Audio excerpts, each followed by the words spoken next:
सबसे पहले हम एजुकेशन की बात करते हैं। अब एजुकेशन 3 प्रकार की होती है। मैं बताना चाहूँगा कि हर ग्रह का एक बिज़नेस होता है। जी। जैसे कोई भी जातक है, वो जिस बिज़नेस नहीं करता है, यदि वो उसी ग्रह का बिज़नेस करता है कि जो उसका हुँ। अति मित्र ग्रह है, तो ग्रह भी उसके साथ में हो जाता है।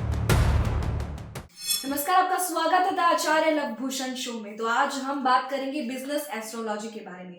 हमारे साथ इस वक्त मौजूद हैं डॉक्टर आचार्य लवभूषण, जो कि जाने माने एस्ट्रोलॉजर हैं। आचार्य जी, बहुत बहुत स्वागत है आपका। तो आज जो है हमारे दर्शक जानना चाहते हैं कि ये बिजनेस एस्ट्रोलॉजी आखिर होती क्या है, और जो बिजनेस लोग करते हैं कौन सा बिजनेस उनके लिए सही होता है, कौन सा गलत होता है, या फिर बिजनेस करने के तरीके क्या होते हैं। तो आप हमें थोड़ा सा बिजनेस एस्ट्रोलॉजी के बारे में बताइए। जी, मैं बताना चाहूँगा कि हर ग्रह का एक बिज़नेस होता है। जी। जैसे कोई भी जातक है, वो जिस बिज़नेस नहीं करता है, यदि वो उसी ग्रह का बिज़नेस करता है कि जो उसका अति मित्र ग्रह है, तो ग्रह भी उसके साथ में हो जाता है। वो जी। यदि वो जाने-अनजाने में अपने शत्रु ग्रह का बिज़नेस कर लेता है, हुँ। तो कहीं न कहीं वो बिज़नेस में ज़्यादा स्ट्रगल करता है। उससे पैसे उसके डूब जाते हैं, या किसी न किसी तरीके का स्ट्रगल या संघर्ष वो लाइफ़ में करता रहता है। हुँ। या कभी-कभी आप देखते होंगे कि 2 पेट्रोल पंप हैं, हुँ। जिसमें से एक पेट्रोल पंप बहुत अच्छा चल रहा है, एक पेट्रोल पंप कम अच्छा चल रहा है। जी। या फिर 2 रेस्टोरेंट हैं, आप देखेंगे एक रेस्टोरेंट में तो बहुत ज़्यादा भीड़ लगी हुई है, एक रेस्टोरेंट में भीड़ कम लगी हुई है। जबकि अक्सर मैंने देखा है कि एक जिसने कम इंटीरियर डेकोर कर रखा है, तो उसका तो बहुत अच्छा चल रहा है, और जिसने बहुत अच्छा डेकोर या बहुत अच्छे पैसे भी लगा रखे हैं, तो भी उसका उतना अच्छा रेस्टोरेंट नहीं चल रहा है। तो ये क्या है? तो ये एक बिज़नेस एस्ट्रोलॉजी है। तो आपको ये देखना चाहिए कि आपको सिर्फ़ यह देख के नहीं बिज़नेस करना चाहिए कि सामने वाले का चल रहा है तो मैं कर लूँ। जी। आपको ये देखना चाहिए कि आपके हॉरोस्कोप में, हुँ। आपके कुंडली में कौन-सा ऐसा ग्रह है जो आपको पैसा दे रहा है। यदि आप उसी से संबंधित काम करते हैं, तो आपके पास पैसा भी आएगा, संघर्ष भी कम होगा, और आपकी जो लाइफ़ है, वो भी ईज़ी आसानी से चलेगी। तो आपका कहना है कि जो बिजनेस सभी लोग करते हैं उनका कनेक्शन सीधा उनके ग्रहों से है। बिल्कुल। तो आचार्य जी, हमारे दर्शक ये जानना चाहते हैं कि कौन सा बिजनेस जो है कौन से ग्रह के लिए सही है। तो अगर आप भी ये जानना चाहते हैं तो इस वीडियो को पूरा देखिएगा।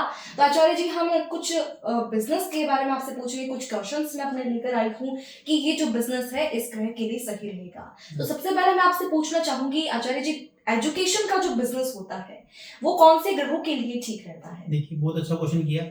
सबसे पहले हम एजुकेशन की बात करते हैं। अब एजुकेशन 3 प्रकार की होती है। बच्चों की एजुकेशन, जी। सेकेंडरी स्कूल की एजुकेशन, और आपको हायर सेकेंडरी जिसे बोलते हैं ना कि बड़े-बड़े कॉलेज या कोचिंग सेंटर, इस प्रकार के जो ये कॉलेज स्कूल होते हैं, हायर एजुकेशन जिसे कहते हैं, वो देखी जाती है। जब हम छोटे बच्चों की एजुकेशन करते हैं, वो सेकंड हाउस देखी जाती है, और मून प्लैनेट, चंद्रमा प्लैनेट उसका कारक ग्रह होता है। जी। और यदि हम ऐसे स्कूल जो 10th तक के स्कूल हैं, या प्राइवेट कोचिंग सेंटर में सभी कुछ आ गया, अच्छा। जिसमें बच्चों को जैसे कुछ आईएएस को पढ़ा रहे हैं, या कुछ किसी तरीके से भी यूपीएससी की तैयारी कर रहे हैं, बैंकिंग की तैयारी करवा रहे हैं, रेलवे की तैयारी करवा रहे हैं, या फिर 10th तक के स्कूल, उससे हम 4th हाउस से देखते हैं, और उसका जो कारक प्लैनेट है वो मरकरी है, बुध ग्रह है। और यदि हम हायर एजुकेशन की बात करते हैं, जैसे बोला कि मैं 10th के बाद के जो स्कूल हैं या कॉलेज हैं, तो यदि वो देखते हैं वो 9th हाउस से देखा जाता है, और जुपिटर उसका कारक प्लैनेट है। तो अब ये देखिए कि मैंने आपको 3 तरीके की एजुकेशन बताई है। ये इसमें जो जो छोटे बच्चे हैं, आपने देखा कि जो कुछ बच्चे ऐसे जो क्रच चलाते हैं, बच्चों को खिलाते हैं, या प्राइमरी स्कूल चलाते हैं जिसमें 5th तक के स्कूल आते हैं, तो वो सेकंड हाउस से, और उसकी वृषभ राशि है, और मून प्लैनेट से देखा जाता है। और यदि कोई कोचिंग सेंटर खोल रहा है या 10th तक के स्कूल खोल रहा है, तो 4th हाउस से देखा जाता है, उसका कारक प्लैनेट मरकरी है, जो उसकी राशि है वो कर्क राशि है। जी। और इसी प्रकार से यदि हम हायर एजुकेशन की बात करें, कॉलेज की बात करें, या मल्टी यूनिवर्सिटीज की बात करें, तो 9th हाउस से देखा जाता है धनु उसकी राशि, और गुरु प्लैनेट से देखा जाता है। जी। तो ये तो बात थी, इन्होंने बताई एजुकेशन वालों के लिए कि कौन से ग्रह जो उनके लिए सही है। वहीं हमारे कुछ दर्शक जो है गारमेंट्स का भी बिजनेस करना चाहते हैं, और आचार्य जी इसके अंदर 2 तरह के गारमेंट्स के बिजनेस होते हैं, एक तो बिना सिले हुए कपड़े और एक सिले हुए कपड़े। तो इसके बारे में आप बताइए कि कौन से ग्रह के लिए ये बिजनेस जो है गारमेंट्स का सही रहेगा। ये आपने मेरे मुंह की बात छीन ली। मैं ये पहले ही कहना चाहता था कि क्लोथिस, यदि कोई बंदा क्लोथिस के काम में जाता है, तो क्लोथिस का काम 2 तरीके का होता है, एक सिले हुए कपड़े और एक बिना सिले हुए कपड़े। यदि आप बिना सिले हुए कपड़े, जैसे साड़ी हो गया, या मतलब साड़ी में भी 2 प्रकार के काम आते हैं। यदि आप बिना सिले हुए कपड़ों में काम करें, अनस्टिच कपड़ों में काम करें, तो ये चंद्रमा का काम है। और यदि आप ऐसे कपड़ों का काम करें जो सिले हुए कपड़े, तो ये शुक्र का काम है। लेकिन साड़ी उसमें नहीं आएगी, साड़ी शुक्र में आएगी। अनस्टिच कपड़ों का काम होगा, जैसे कुछ आपने देखा होगा रेमंड के शोरूम बने हुए हैं, या रीड एंड टेलर के शोरूम बने हुए हैं, जहाँ पे अनस्टिच आपको पैंट शर्ट्स मिलती हैं, या लेडीज के सूट मिलते हैं, और एक ऐसे चीजें जो स्टिच क्लॉथेस हैं, तो वहाँ पे जो स्टिच क्लॉथ्स हैं, सिले हुए कपड़े हैं, वो शुक्र का काम है, और जो अनस्टिच कपड़े हैं वो चंद्रमा का काम है। क्या बात है, बहुत ही अच्छा आइडिया जो है इन्होंने बताया कि कौन से ग्रह के लिए अनस्टिच जो कपड़े हैं उनका बिजनेस सही रहेगा और कौन से के लिए जो सिले हुए कपड़े हैं उनके लिए अब सही इसमें मैं रहेगा। एक बात आपको और बताना चाहूंगा जी कि एक होता है कपड़ों का शोरूम और एक होता है रिटेल स्टोर। जी कि जहाँ पे शोरूम का मतलब है कि जहाँ पे आपके पास जो कस्टमर आता है वो सिलेक्टेड कस्टमर आता है, जहाँ पे जी। हमने इसको ब्रांडेड शोरूम बना रखा है। तो यदि एक कस्टमर होता है जो आपके पास आता ही रहता है रिटेल में, जहाँ पे आपका मार्जिन आप कम रखते हैं और कस्टमर रेगुलर आपके पास आ रहा है, जी तो यदि आप शोरूम खोल रहे हैं तो उसका 4th हाउस है, और यदि आप रिटेल शोरूम खोल रहे हैं, रिटेल हाउस या रिटेल जो शॉप दुकान होती है उसका 7th हाउस है। और जैसा कि आचार्य जी आपने एक रेस्टोरेंट का एग्जांपल हमें दिया था, तो उसके अंदर आपने जैसे कि कहा कि किसी का रेस्टोरेंट बहुत अच्छा चल रहा है और किसी का बिल्कुल भी अच्छा नहीं चल रहा है, तो रेस्टोरेंट का जो बिजनेस है वो किस वजह से अच्छा चलता है और किस वजह से नहीं चलता, क्या कुछ कारण है ग्रहों के पीछे, क्या बताएंगे? देखो, एक रेस्टोरेंट की मैं बात करूं तो इसके ऊपर एक हम अलग से वीडियो भी बना सकते हैं जी इसके ऊपर एक अलग से हम सीरीज बना सकते हैं। रेस्टोरेंट का काम एक अलग बहुत, ये 2 ग्रहों का काम है। यदि प्लैनेट्स की बात करें तो मंगल और शुक्र, इसमें आते हैं कि मार्स और वीनस, ये 2 ग्रहों का काम है। और यदि मैं इसमें हाउसेस की बात करूं तो चौथे घर का काम है, और इसमें एक एलिमेंट भी आता है कि ये वाटर एलिमेंट का काम है। तो अभी एक्चुअली हम देखेंगे कि जैसे आपने आइसक्रीम देखी होगी, तो जो जितना भी टेस्ट का काम है, खाने का काम है, ये वाटर एलिमेंट का काम है। जब भी कोई आप देखेंगे रेस्टोरेंट का काम है तो ये वाटर एलिमेंट का कलर क्या है? ब्लू। जितने भी रेस्टोरेंट ने किसी ने रेड कलर अपनी शॉप पे कर रखा है, रेस्टोरेंट पे कर रखा है, तो उनको रेस्टोरेंट चलाने में प्रॉब्लम आ रही होगी। मैं आपके पॉडकास्ट के माध्यम से, आपके माध्यम से दर्शकों को ये बताना चाहूंगा। तो आपको रेस्टोरेंट बनाते समय सबसे पहले तो ये ध्यान रखना है कि जो भी आपको थीम रखनी है या जो भी आपके कलर करने हैं वो हल्के कलर करने हैं, ब्लू कलर करना है। अपना लोगो बनाते समय आप उसको वेवी बनाइए, ये वाटर एलिमेंट का काम है। और जो ये इसमें प्लैनेट्स शामिल होते हैं, ये मंगल और शुक्र है। मंगल क्यों है? वो अग्नि का काम है, और शुक्र क्यों है? ये जीव चखने का काम है जी। तो यदि आपकी कुंडली में वीनस प्लैनेट और मार्स प्लैनेट अच्छा बैठा हुआ है और इसके साथ साथ में 4th हाउस आपका अच्छे सिग्निफिकेटर दे रहा है, तभी आपका रेस्टोरेंट का काम अच्छा चलेगा। जी, क्या बात है, बहुत ही अच्छा आइडिया जो इन्होंने दिया है। अगर आप भी रेस्टोरेंट का बिजनेस कर रहे हैं तो एक बार आचार्य जी से जरूर इस बारे में आप कंसल्ट कर सकते हैं। और इसी के साथ कुछ दर्शक जो है पेट्रोल पंप के बिजनेस के बारे में भी जानना चाहते हैं। कुछ पेट्रोल पंप का बिजनेस जो है करते हैं, वहीं कुछ लोग इस बिजनेस के अंदर आना चाहते हैं, तो कौन से ग्रहों के लोग जो है ये पेट्रोल पंप का बिजनेस कर सकते हैं? देखिए, पेट्रोल पंप, अभी आपने फिर अच्छा क्वेश्चन किया, इसको फिर समझने की जरूरत है। 3 तरीके का पानी होता है। जैसे एक पानी ऐसा जो हम पीने के काम में लेते हैं, एक पानी ऐसा जो जमीन के अंदर का पानी होता है, जिसे हम कच्चा तेल या क्रूड ऑयल कहते हैं, और एक ऐसा पानी जो जमीन के ऊपर तो है लेकिन वो किसी के काम नहीं आता है। तो सबसे पहले मैंने बात की पीने के पानी की। तो पीने का पानी कौन सा है? उसे हम देखते हैं कर्क राशि से और चंद्रमा से, मून प्लैनेट से। जितना भी पीने का पानी है, जितनी भी नदियां हैं, जितने भी सागर हैं, जितने भी तालाब हैं, जहाँ पानी चल रहा है या जहाँ पीने का काम करता है, तो वैसे 4th हाउस से और चंद्रमा ग्रह से देखा जाता है।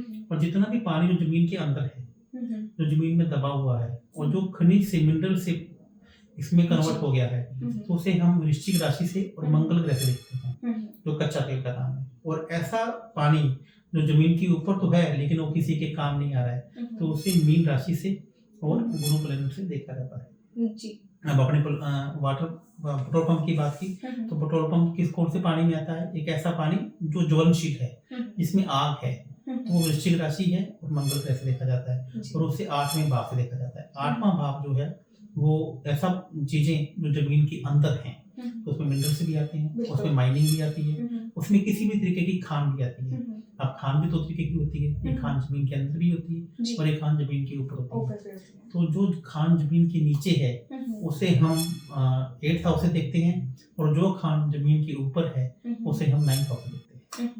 और इसी के साथ आचार्य जी आप हमें बताइए, जैसे किसी को ग्रोसरी का बिजनेस करना है तो वो कौन से ग्रहों के लिए ठीक रहेगा? देखिए, ग्रोसरी का बिजनेस रिटेल शोरूम में किसी भी तरीके की एसेसरीज, यदि मान लीजिए एक इसमें भी 2 चीजें आती हैं, एक तो प्राइमरी और एक एसेसरीज। जैसे मान लीजिए कि कार का शोरूम है, तो कार बिकेगी तो ये प्राइमरी हो गया, अब उसके पार्ट्स बिकेंगे, ये एसेसरीज हो गया। तो इसी प्रकार से यदि हम कोई ह्यूमन है, वो कोई भी शोरूम में जा रहा है, तो 4th हाउस से देखा जाता है। और किसी भी तरीके का रिटेल शोरूम जहाँ पे कस्टमर की जो नीड है वो बार बार आएगी, तो उसे 7th हाउस से देखा जाता है। जी बिल्कुल, बहुत अच्छा। तो जैसे मान लीजिए इसमें चाहे वो रिलायंस का रिटेल स्टोर है, जैसे जितने भी ग्रोसरी के स्टोर रिलायंस खोल रहे हैं, तो किसी भी एक्सेसरीज का कोई भी शॉप होगा, एक्सेसरी का किसी भी तरीके का काम होगा, तो वो 7th हाउस से ही देखा जाता है। जी। और आचार्य जी मुझे ये बताइए, कुछ लोग जो है स्पोर्ट्स में जाने के लिए काफी इंटरेस्टेड होते हैं, तो उसके बारे में आप क्या बताएंगे? स्पोर्ट्स में जाने के लिए किन ग्रहों का अच्छा होना जरूरी है, किन ग्रहों के लोग जो स्पोर्ट्स में जा सकते हैं? देखिए, बहुत ही अच्छा क्वेश्चन किया। देखिए, स्पोर्ट्स की मैं बात करता हूँ तो स्पोर्ट्स में अभी के 2 तरीके, स्पोर्ट्स का जो हाउस है वो 5th हाउस है। जो 5वां जो घर है वो स्पोर्ट्समैन का है, आदमी को स्पोर्ट्समैन बनाएगा। जी। लेकिन अब सब 5वें घर से हम बहुत कुछ देखते हैं, लेकिन ऐसा क्या है उसी के अंदर योग होगा कि वो स्पोर्ट्समैन बनेगा। तो हमारे पास 2 तरीके के प्लैनेट होते हैं, एक इंटरनल प्लैनेट्स और एक एक्सटर्नल प्लैनेट्स। इंटरनल प्लैनेट्स किसे कहते हैं? सूर्य और पृथ्वी के बीच में जो ग्रह आते हैं उन्हें हम इंटरनल प्लैनेट्स कहते हैं, जैसे बुध और शुक्र। और ऐसे ग्रह जो सूर्य और पृथ्वी के बीच में ना आए और वो बाहर जाके आ जाते हैं उन्हें हम एक्सटर्नल प्लैनेट्स कहते हैं। वो ग्रह कौन कौन से हैं? मंगल, गुरु और शनि। अब ये तीनों जो प्लैनेट्स हैं, ये मंगल, गुरु, शनि, ये एक्सटर्नल प्लैनेट्स हैं। अब इनका स्पोर्ट्समैन में क्या महत्व है? अब ऐसे गेम जो माइंड से खेले जाएंगे, जो जिसके अंदर बॉडी का बहुत कम यूज होगा, जैसे मान लीजिए चेस हो गया या इस तरीके का कोई गेम है जिसमें बॉडी का बहुत कम यूज हो रहा है, तो वो बुध और शुक्र से देखे जाएंगे। और ऐसे ग्रह जिनमें बॉडी का बहुत ज्यादा यूज हो रहा है, जैसे वो क्रिकेट है, फुटबॉल है, हॉकी है, या इस कोई भी किसी भी तरीके का गेम जिसमें जिम्नास्टिक है, जिनमें बॉडी का बहुत ज्यादा यूज हो रहा है, उसमें एक्सटर्नल प्लैनेट देखे जाते हैं। उसमें मंगल, गुरु और शनि, ये तीनों प्लैनेट्स आपके अच्छे होंगे और 5th हाउस आपको अच्छे सिग्निफिकेट दे रहा है, तो आप एक अच्छे स्पोर्ट्समैन बनेंगे। अब इसमें एक बात आती है कि एक बंदा बहुत अच्छा स्पोर्ट्समैन है, लेकिन उसके बावजूद भी उसका टीम में सिलेक्शन नहीं हो रहा, या उसके बावजूद भी पैसे नहीं कमा पा रहा है, तो इसमें भी उसके लिए जरूरी है कि उसका 5वें भाव का संबंध दूसरे भाव से भी हो, छठे भाव से भी हो, 10th से भी हो और 11 से भी हो। आपने देखा होगा कि बहुत सारे स्पोर्ट्समैन ऐसे हैं जो बहुत अच्छा परफॉर्म कर रहे हैं, उनमें उनकी कुंडली में मैं देखा मंगल भी अच्छा है, गुरु भी अच्छा है और शनि भी अच्छा है, 5th हाउस बहुत अच्छे सिग्निफिकेट दे रहा है, लेकिन उसके बावजूद भी वो उसका टीम में सिलेक्शन नहीं हो पा रहा है, या फिर वो एक अच्छा प्लेयर होने के बावजूद भी वो खेल नहीं पा रहा है। इसका मतलब उसका संबंध 10th हाउस से और 11th हाउस से नहीं बन रहा है, या 2nd हाउस से नहीं बन रहा है। तो यदि वो एस्ट्रोलॉजिकल कुछ उपाय या रेमेडीज कर ले तो ऐसा होने के चांसेस उसके बढ़ जाएंगे। तो ये तो स्पोर्ट्स वालों के लिए आपने बहुत अच्छी जो है आचार्य जी ने हमें बात बताई है। आचार्य जी, जो इंपोर्ट एक्सपोर्ट का जो बिजनेस करते हैं वो कौन से ग्रहों के लिए सही रहेगा, वो आप हमें बताइए। इंपोर्ट एक्सपोर्ट का काम है वो 9th हाउस देखा जाता है। 9th हाउस धनु राशि, और उसका प्लेनेट है वो मरकरी है। ठीक है, अब मरकरी जो प्लेनेट है वो इंपोर्ट और एक्सपोर्ट का सिग्निफिकेट कारक प्लेनेट है, और उसका सिग्निफिकेंट जो हाउस है वो 9th हाउस है, और जो राशि है धनु राशि है। तो जैसे अभी इंपोर्ट और एक्सपोर्ट जब भी होगा तो इंपोर्ट तो कहाँ से होगा? विदेश से होगा और बाहर से होगा। तो बाहर का कौन सा हाउस है? 12th हाउस भी है। तो मतलब 9th हाउस का लिंक 12th हाउस से होना चाहिए, और इन दोनों हाउसेस का लिंक 11th हाउस से होना चाहिए और दूसरे हाउस से होना चाहिए। तो मतलब मरकरी प्लेनेट पहले तो आपके स्पोर्ट्स में बैठा हो, फिर 9th हाउस का संबंध 12th हाउस से हो, फिर इन दोनों हाउस का संबंध 11th और 2nd हाउस से हो। यदि ये चारों सिग्निफिकेंट आपस में मैच होंगे तभी आप इंपोर्ट एक्सपोर्ट का काम अच्छे से कर पाएंगे और आपको इसमें बहुत ज़्यादा सफलता भी मिलेगी।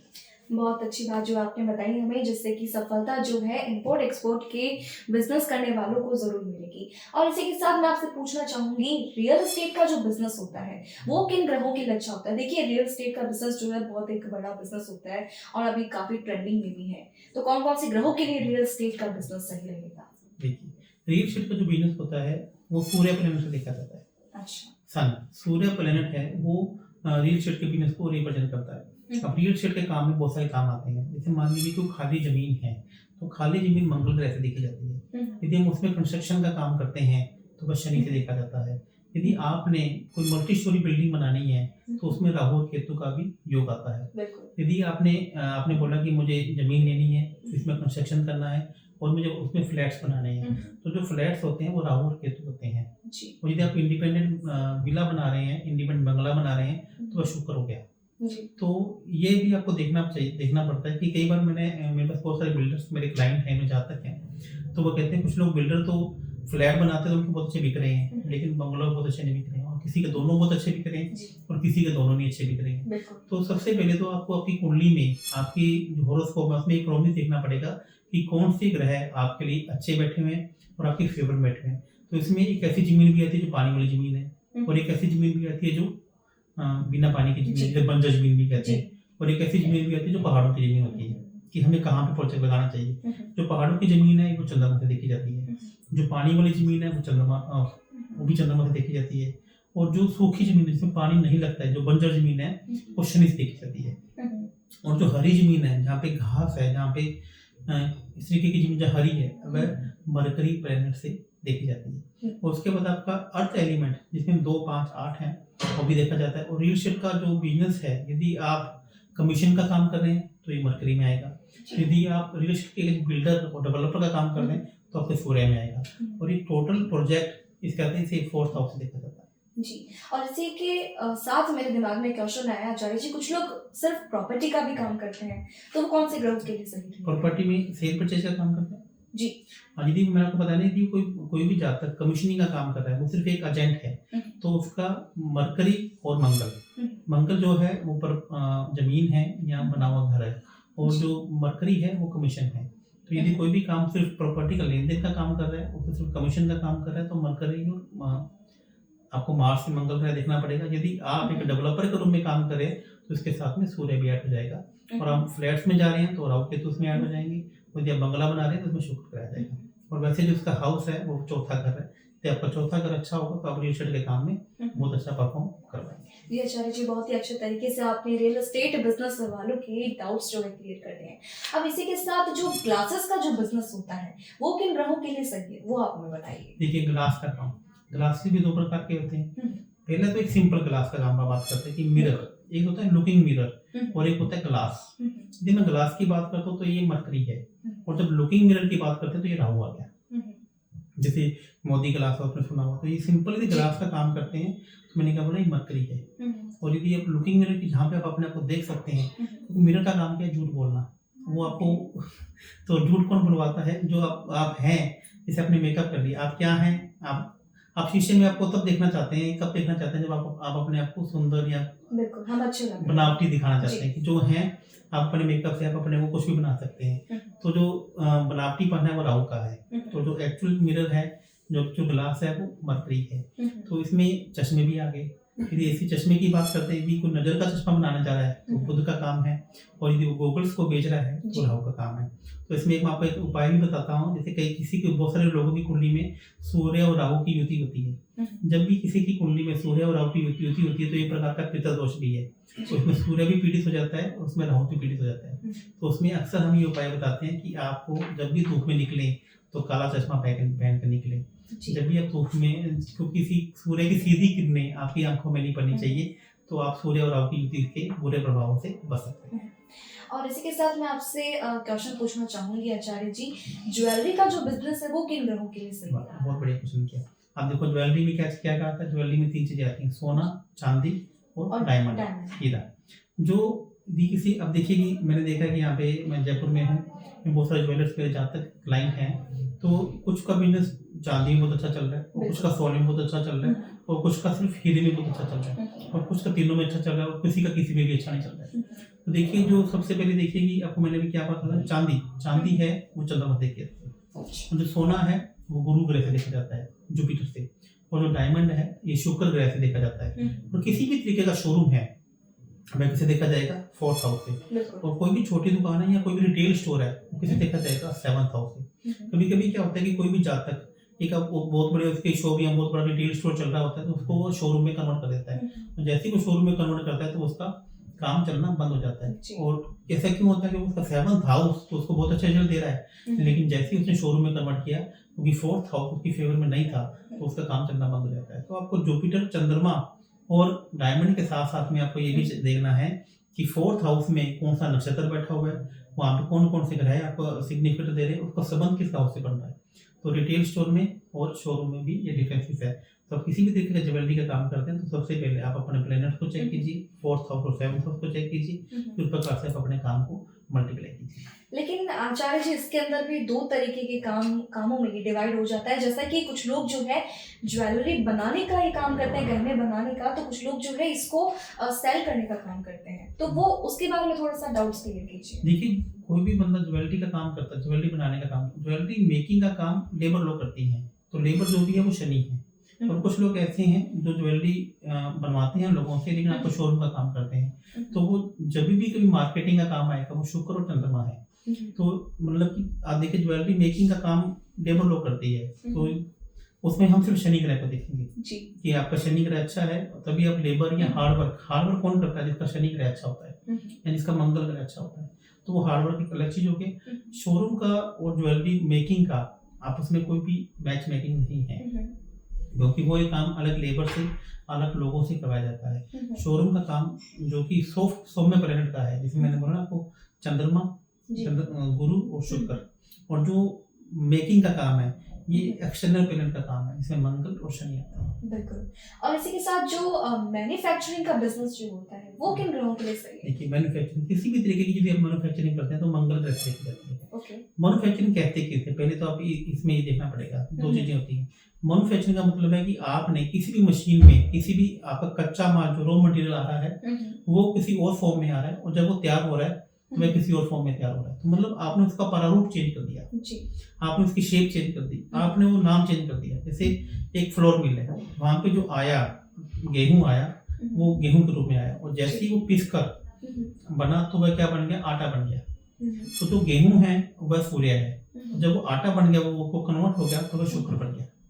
तो पर लेकिन वो जो बनाने की जो ये ट्रांसफॉर्म करने की जो विधि है इसे मंगल कहते हैं। किसी भी तरीके की मैन्युफैक्चरिंग है या मंगल ग्रह से देखी जाएगी, जहाँ पे अग्नि का प्रयोग होगा, जहाँ पे गर्म चीजों का प्रयोग होगा, जहाँ पे हैवी मशीनरी का प्रयोग होगा, जहाँ पे इलेक्ट्रिसिटी का प्रयोग होगा, तो ये सभी चीजें मंगल ग्रह से देखी जाएगी। अभी मैन्युफैक्चरिंग की बात करते हैं तो मैन्युफैक्चरिंग की भी दो तरह की यूनिट होती हैं, एक छोटे उद्योग और एक बड़े उद्योग। जैसे टाटा स्टील है, जिंदल स्टील है, मंगला सरिया है, ये बहुत बड़े बड़े उद्योग हैं, या ONGC है, या ऐसे बहुत बड़े उद्योग जो एक बहुत बड़ा काम कर रहे हैं। और एक ऐसी जो MSME होता है ना कि माइक्रो स्मॉल इंडस्ट्रीज होती हैं, तो ये जो इंडस्ट्रीज हैं ये अलग इंडस्ट्रीज हैं, तो इनको छठे घर से देखा जाएगा जो स्मॉल इंडस्ट्रीज हैं। और जो बड़ी इंडस्ट्रीज हैं जहाँ पे बहुत बड़ा काम होता है, जहाँ पे बहुत ज्यादा रिस्क इन्वॉल्वमेंट होती है, वो आठवें घर से देखा जाएगा।